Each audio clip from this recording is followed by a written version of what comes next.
konsultasi dulu sama Bang Fahmi. Kebetulan saya Aida mendampingi kakak saya, ini kakak kandung saya, yang kebetulan suaminya sudah meninggal. Nah, ini ada kaitannya dengan kakak saya. Kenapa? Karena di sini kita lagi membahas tentang bagaimana cara untuk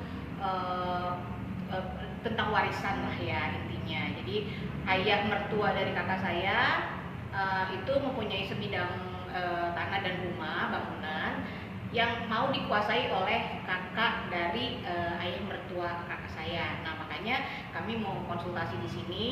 Kami juga membawa bukti-bukti yang asli karena kemarin sudah dapat panggilan eksekusi. Nah, makanya kami ingin konsultasi bersama Bang Fahmi karena kebetulan kan saya model ya dan juga pelawak. Jadi saya nggak paham dengan hukum. Jadi saya serahkan yang ahli hukumnya, ini Bang Fahmi gitu Bang. Kalau cukup lama ya kenal, dan sering dia ngobrol. Jadi tiba-tiba dia telepon, Bang ada di mana? Saya bilang, kebetulan saya ada di kantor. Saya bilang di kantor di Madel. Selintas dia cerita, Bang dokumennya.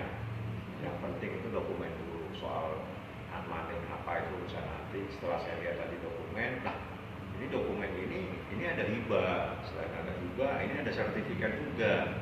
Nah, tanah yang dihibahkan yang tertera di dalam surat hibah itu ya sama dengan sertifikat dan ini asli semua. Jadi tadi saya lihat, saya tidak mau dibawakan fotokopi, saya mohon dibawakan aslinya. Nah, ini semuanya dalam bentuk asli.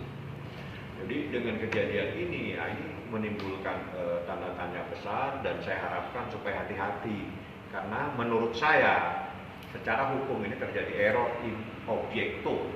Jadi ada gugatan tapi objeknya salah.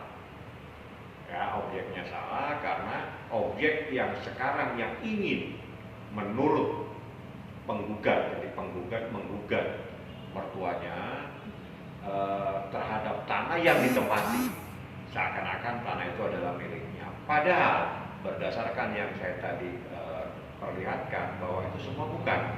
Itu milik mertuanya berdasarkan hibah tahun 98. Sebentar biar nggak 96. Jadi 96 itu sudah dihibahkan, tanda tangan semua, dan itulah tanah yang ditempati.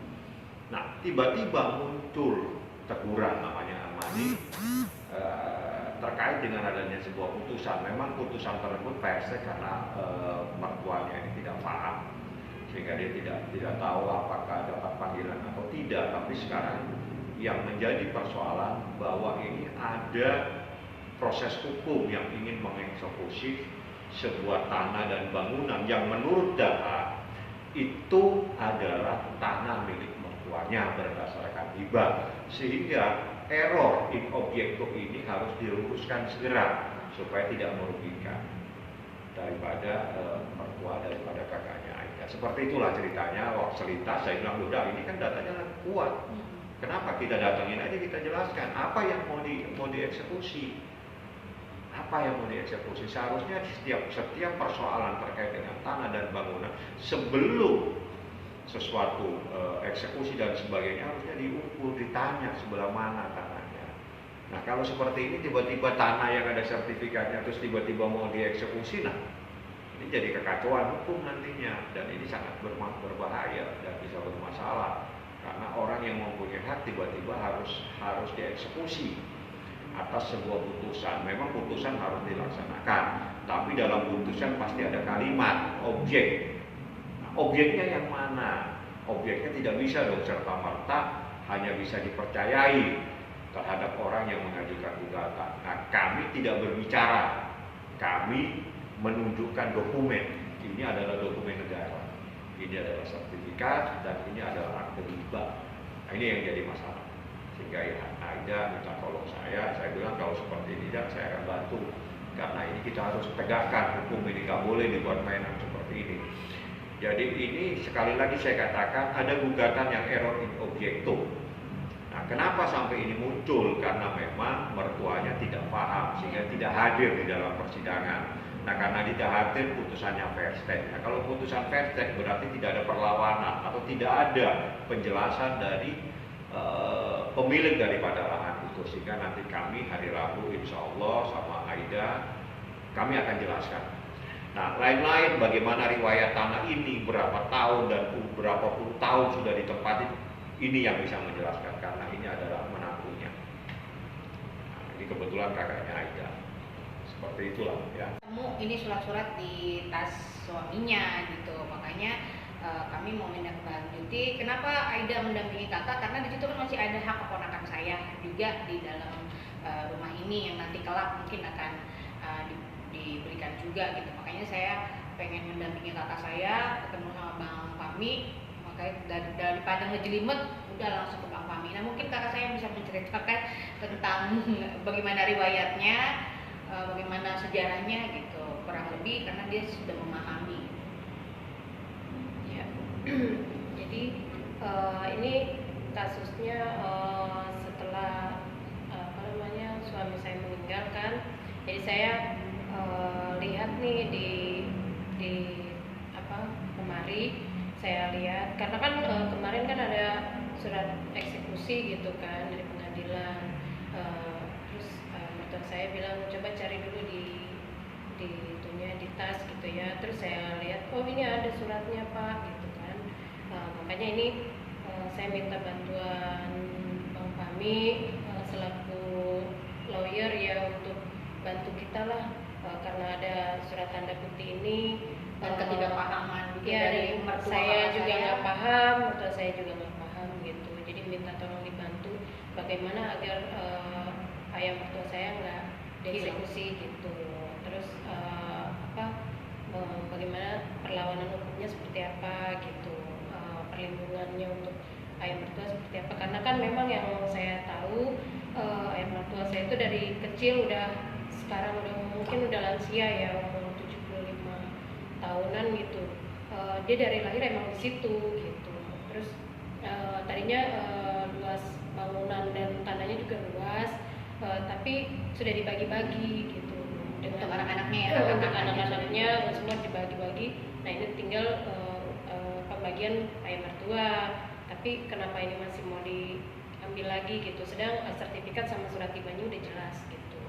Itu aja sih, saya minta bantuan hukumnya buat ayah mertua saya dari Bang Fahmi gitu. 3 bersaudara, yang gugat kakak pertama Karena dia kakak yang kedua, waktu itu kami sudah bertamu ke rumahnya dia dan dia menjelaskan bahwa sebenarnya ini sudah dibagi-bagi, makanya kami kakak saya itu tahu riwayatnya karena dari kakaknya yang nomor 2 gitu, adiknya si penuntut ini kan gitu, yang sekarang menuntut ke ayah mertua gitu. Nah dia yang menjelaskan bahwa dia pindah kan, sekarang kakak yang kedua ini rumahnya di Jatiasih ya, jadi dia sudah menjual bagiannya dia yang kan itu lahannya lebar tuh, jadi dibagi 3 nih dengan sekian meter, dengan sekian meter, dengan sekian meter. Nah rumah kakak yang kedua ini dengan sekian meter dia sudah jual, pindahlah ke Jatiasih. Ini beli rumah ini karena ngejual tanah yang rumah yang di sana gitu loh omongannya. Nah yang nomor 2 juga menjelaskan bahwa emang itu bagian si ayah mertua gitu. Jadi kami lebih yakin lagi untuk melangkah maju ya, seperti tadi kata Bang Fahmi, mungkin karena si ayah mertua ini nggak ngerti gitu ya Bang ya, surat panggilan sudah berapa kali katanya yang sudah ditertera itu di surat panggilan itu sudah berapa kali. Nah karena awamnya si bapak mertua kakak saya, jadinya dia nggak ngerti sama sekali gitu loh Bang, dengan notabene dia itu cuman ini ya Bang Fahmi yang jadi asal parkir gitu ya, jadi nggak ngerti sama sekali dengan usia 75 tahun, makanya nggak paham dengan surat-surat kayak begitu. Kemarin sempat nangis gitu ya, ada surat keputusan itu, makanya kakak saya cerita dengan saya, terus oh ini harus tindak lanjuti, suratnya oke, lengkap nggak apa segala macam, saya tanya dulu kakak saya lengkap, dan ayah mertuanya juga minta tolong sama saya, ya udah saya berangkat ke Bang Fahmi gitu. Di dalam putusan itu luasnya 72 dari 342 meter. Yang mau dieksekusi 72. Dia tahu tanahnya di mana, tapi yang ditunjuk itu tanah yang punya sertifikat ini yang luasnya 106. Makanya saya katakan error in objecto. Ini kenapa terjadi error in objecto? Karena pada saat gugatan ini ada di pengadilan tidak ada penjelasan dari tergugat karena dia tidak mengerti dan tidak hadir. Nah, ketidakhadirannya berdasarkan informasi, dia tidak mendapatkan panggilan. Katanya panggilannya dari kelurahan, tapi kita tidak bisa ngecek itu. Yang penting bahwa apa yang akan dieksekusi itu ini pemiliknya. Jadi tidak terjadi sesuatu yang benar terkait dengan objek. Jadi setiap putusan itu terkait dengan putusan tanah atau rumah itu pasti ada objek. Nah, objeknya ini adalah 72 meter persegi, ya. Yang dituntut dan itu yang diputuskan dan itu yang akan dieksekusi. Di sebelah mana? Yang katanya di sebelah mana? Ini yang ditunjuk adalah tanah ini. Yang 106. Yang 106. Yang sudah ada ini ya. Yang dijadikan ditegur supaya memosongkan dan melaksanakan putusan itu adalah tanah yang saat ini dikuasai, ditempati puluhan tahun, ditempati berdasarkan hibah, ditempati karena sertifikatnya dipegang aslinya. Jadi inilah yang harus kita luruskan ke pengadilan supaya pengadilan paham ini ada error in objecto di sini. Ya, tanya yang mana tanahnya yang Anda bilang 72 meter, kan gitu ceritanya. Sebetulnya simpel. Nah, kalau tanah ini yang Anda mau datengin itu ini tanahnya. Ada sertifikatnya, ada dasar hukumnya hibah. Nah, tidak sambung dengan apa yang menjadi objek dalam putusan. Seperti itulah ceritanya ya. Nah, fair stake, jadi karena tidak hadir namanya fair stake, tapi ada upaya hukum nanti. Upaya hukumnya bisa perlawanan fair stake dan juga bisa mengajukan peninjauan kembali. Kita lihat nanti, yang jelas hari Rabu wajib mereka datang karena mereka mewakili mertuanya, bisa menjelaskan. Nanti bersama-sama dengan saya jelaskan ini sertifikatnya apa yang mau eksekusi, yang dimana objek eksekusinya sebelah mana. Bang, itu ada panggilan di daerah Rabu itu? Ada panggilan. Pengadilan? Di Armani. Di Pengadilan Negeri Jakarta Selatan? Ya, ada Armani. Siap Wilda ke sana? Siap dong, demi kebenarannya. Iya. Ini siap. ada indikasi mafia tanah gak sih Bang? Kalau begini? Tidak. Ini bukan persoalan. Kita tidak tahu. Yang jelas ada seseorang menggugat, ceritanya begitu. Seseorang menggugat dengan menunjuk tanah yang saat ini dikuasai oleh mertuanya, bahwa itu tanah saya. Dan ceritanya begini. Padahal dia lupa, dia tanda tangan di sini, tanah itu sudah dihibahkan. Gitu loh ceritanya. Nah, ini belum terungkap di persidangan, belum terungkap di pengadilan. Karena apa? Karena tidak hadir.